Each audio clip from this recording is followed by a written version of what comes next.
Hello everyone, welcome back education BA tutorial. तो आज के इस वीडियो में आप देखेंगे हिंदी का लेसन प्लान नंबर 11 और आज का हमारा टॉपिक है गोरैया। तो चलिए स्टार्ट करते हैं लेसन प्लान बनाना।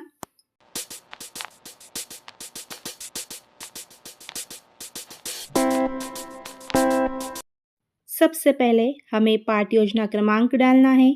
तो आज का हमारा लेसन प्लान नंबर है 11। फिर हम सामान्य जानकारी फिल कर लेंगे। यहाँ पर छात्र अध्यापिका या छात्र अध्यापक का नाम मीन्स आपका नाम आ जाएगा। कक्षा, तो यहाँ पर हम 7th कक्षा के लिए लेसन प्लान बना रहे हैं। विषय हमारा हिंदी है और हिंदी के अंदर हम पद्य पर लेसन प्लान बना रहे हैं। दिनांक, आप जिस दिनांक को प्रेजेंटेशन दे रहे हो वो दिनांक आ जाएगा। कालांश, अवधि, ये सारी सामान्य जानकारी फिल करने के बाद हम हमारा टॉपिक प्रकरण लिखेंगे। तो आज का हमारा प्रकरण है गोरैया। फिर हम नेक्स्ट स्टेप की ओर बढ़ेंगे, सामान्य उद्देश्य। तो यहाँ पर हमने पूर्व पाठ योजना अनुसार लिखा है।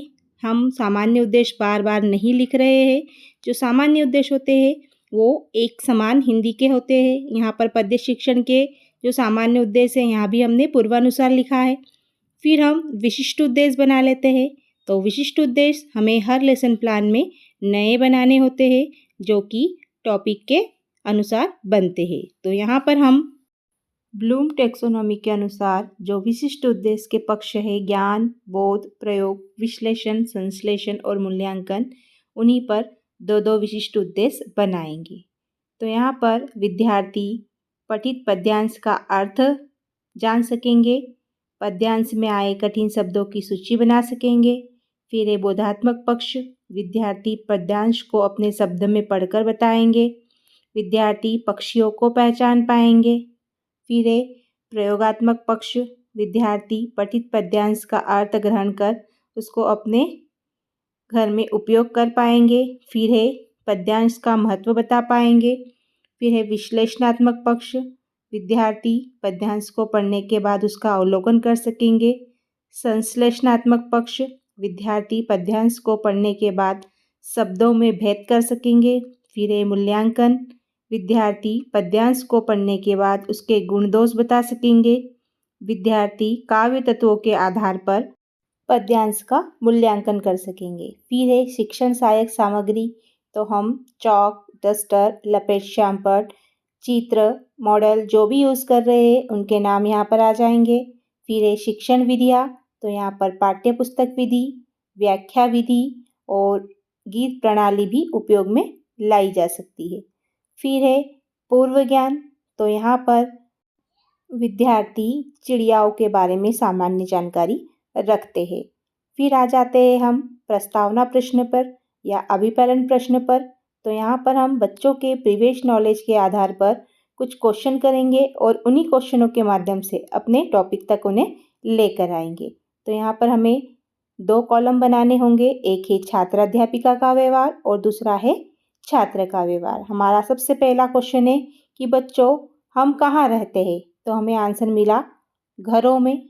फिर सेकंड क्वेश्चन है कि पशु पक्षी कहाँ रहते हैं, आंसर मिला जंगल में, पेड़ों पर। फिर थर्ड क्वेश्चन पूछा कि कुछ पक्षियों के नाम बताइए, तो आंसर मिला तोता, कोयल, चिड़िया, कबूतर आदि। फिर हमारा फोर्थ क्वेश्चन है कि गोरैया चिड़िया किसके आंगन में फुदक रही है, या आपने गोरैया चिड़िया के बारे में सुना है, तो यहाँ पर बच्चा निरुत्तर हो गया है। तो यहीं पर हम अपना उद्देश्य कथन बच्चों से कहेंगे कि बच्चों आज हम गोरैया नाम की कविता का अध्ययन करेंगे। और हम अब अपना प्रस्तुतिकरण स्टार्ट करते हैं। तो प्रस्तुतिकरण स्टार्ट करने से पहले आप यहाँ पर प्रस्तुतिकरण चार्ट देखिए। इस चार्ट में हमने यहाँ पर जो पक्षी है या चिड़िया है उसका घोंसला बनाकर यहाँ पर प्रस्तुत किया है जहाँ पर चिड़िया बैठी है। तो इस प्रकार से आप चार्ट बना सकते हैं। अब हम प्रस्तुतिकरण लिखेंगे। तो हिंदी में जो गद्य और पद्य होता है वहाँ आदर्श पाठ या वाचन के द्वारा प्रस्तुतिकरण किया जाता है। यहाँ पर हमें कॉलम नहीं बनाना है। तो सबसे पहले यहाँ पर प्रथम पाठ में छात्र अध्यापिका के द्वारा आदर्श पाठ किया जाएगा।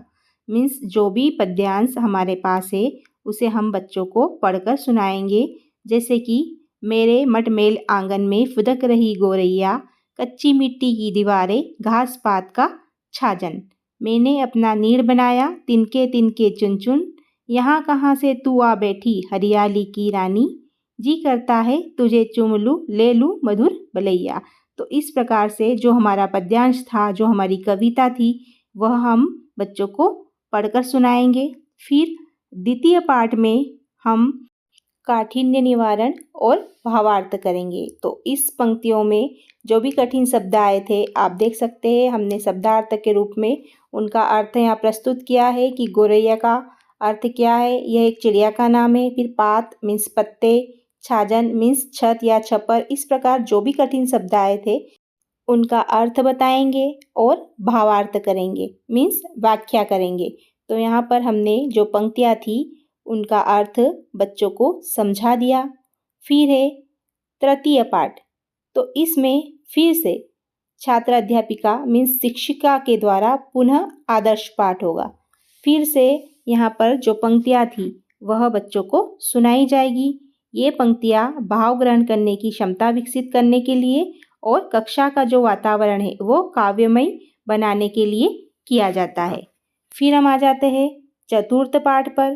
तो चतुर्थ पाठ के अंतर्गत जो विद्यार्थी है, छात्र छात्राएं हैं, उनके द्वारा सस्वर पाठ का वाचन किया जाएगा।